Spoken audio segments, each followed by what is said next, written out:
15 August स्वातंत्र्य दिन व 26 जानेवारी प्रजासत्ताक दिन या दोन्ही दिवसाचा आपल्या सर्व भारतीयांना अभिमान आहे आणि हे दोन्ही दिवस आपल्या सर्वांसाठी खूप असे महत्त्वाचे आहेत। पण 15 ऑगस्ट स्वातंत्र्य दिन व 26 जानेवारी प्रजासत्ताक दिन या दोन्हीमध्ये खूप फरक आहे।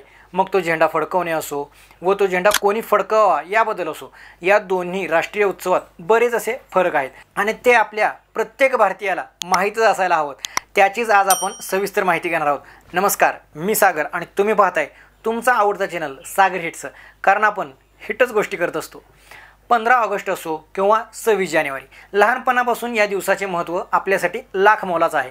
संपूर्ण देशवासियांसाठी हा एक सणच आहे। प्रत्येक गावात शहरात या दिवशी विविध कार्यक्रम घेतले जातात। देशासाठी ज्यांनी प्राणाची आहुती दिली त्यांची भाषणे, शाळेच्या मुलांच्या प्रभात फेरीने व घोषणाने सर्व गाव गल्ली दुमदुमून जातं। वर्षातून येणारे हे दोन्ही राष्ट्रीय उत्सव आपल्यासाठी खूप महत्त्वाचे आहेत। 15 ऑगस्ट दिवशी आपल्याला स्वातंत्र्य मिळालं होतं व 26 जानेवारीला आपलं संविधान अंमलात आणलं होतं आणि जगातील सर्वात मोठा लोकतांत्रिक देश असल्याचा मान आपल्याला मिळाला होता। आपल्यातील बऱ्याच लोकांना या दोन्ही दिवसाचे कार्यक्रमाचे आयोजन हे वेगळं असते हे माहीतच नाही। स्वातंत्र्य दिवस व प्रजासत्ताक दिनाचे झेंडा फडकवण्याच्या पद्धती वेगळ्या आहेत। जसे की 15 ऑगस्ट स्वातंत्र्य दिना दिवशी ध्वजारोहण होतं व प्रजासत्ताक दिना दिवशी ध्वज फडकवला जातो। आता हे ऐकताना आपल्याला सारखंच वाटत असेल आणि तुम्हालाही वाटलं असेल हे दोन्ही सारखेच आहे, मग बदल कशाचा? पण या दोन्ही सारख्याच वाटणाऱ्या गोष्टीत खूप असा मोठा फरक आहे। 15 ऑगस्ट 1947ला आपल्या देशाला स्वातंत्र्य मिळालं। त्या अगोदर आपल्यावर ब्रिटिशांचं राज्य होतं। कित्येक क्रांतिकारकांनी आपल्या प्राणाची आहुती दिली आणि मग 15 ऑगस्ट 1947 रोजी आपल्या देशाला स्वातंत्र्य मिळालं।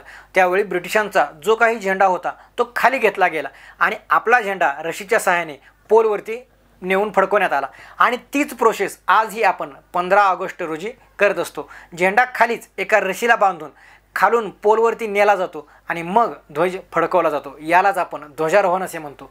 पण तसं 26 जानेवारीला प्रजासत्ताक दिना दिवशी आपण करत नाही। 26 जानेवारीला आपल्या देशात संविधान लागू झालं होतं, तो प्रजासत्ताक दिन म्हणून आपण साजरा करतो। तर या दिवशी आपण पोलवरतीच वरच्या टोकाला आधी झेंडा बांधलेला असतो व मान्यवरांच्या हस्ते फक्त फडकवला जातो। पण 15 ऑगस्ट रोजी झेंडा फडकवण्याचा मान हा देशाच्या पंतप्रधानांना असतो व 26 जानेवारीला हा मान देशाच्या राष्ट्रपतींना असतो।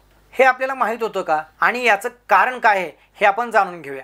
15 ऑगस्ट 1947 रोजी झेंडा फडकवण्याचा मान हा देशाचे पंतप्रधान यांच्याकडे असतो, कारण देशाचे राजनैतिक प्रमुख म्हणून त्यांना हा मान आहे। आपल्या देशाला जेव्हा 1947ला स्वातंत्र्य मिळालं तेव्हा पंडित जवाहरलाल नेहरू हे देशाचे पहिले पंतप्रधान होते। तेव्हा त्यांनी पहिल्यांदा ध्वजारोहण केलं, पण त्यावेळी राष्ट्रपती हे पद अजून नव्हतं।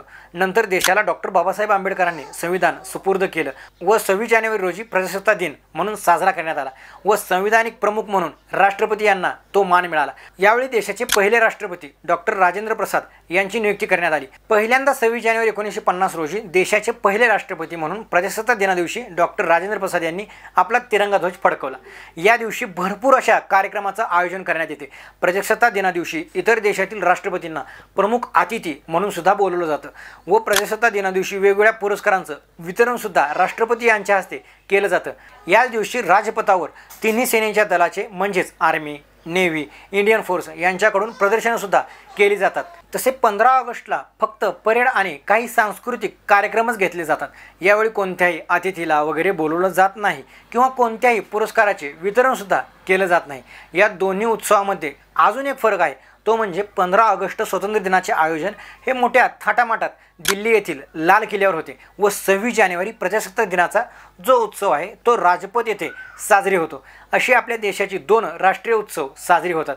या दोन्ही राष्ट्रीय उत्सवांची माहिती तुम्हाला कशी वाटली हे मला कमेंट करून सांगा आणि व्हिडिओ आवडल्यास व्हिडिओला लाईक नक्की करा। असेच माहितीपूर्ण व्हिडिओ पाहण्यासाठी आपल्या सागर हिट्स या चॅनलला सबस्क्राईब करायला विसरू नका। परत भेटू असाच एक माहितीपूर्ण व्हिडिओ घेऊन, तोपर्यंत धन्यवाद। जय महाराष्ट्र, वंदे मातरम।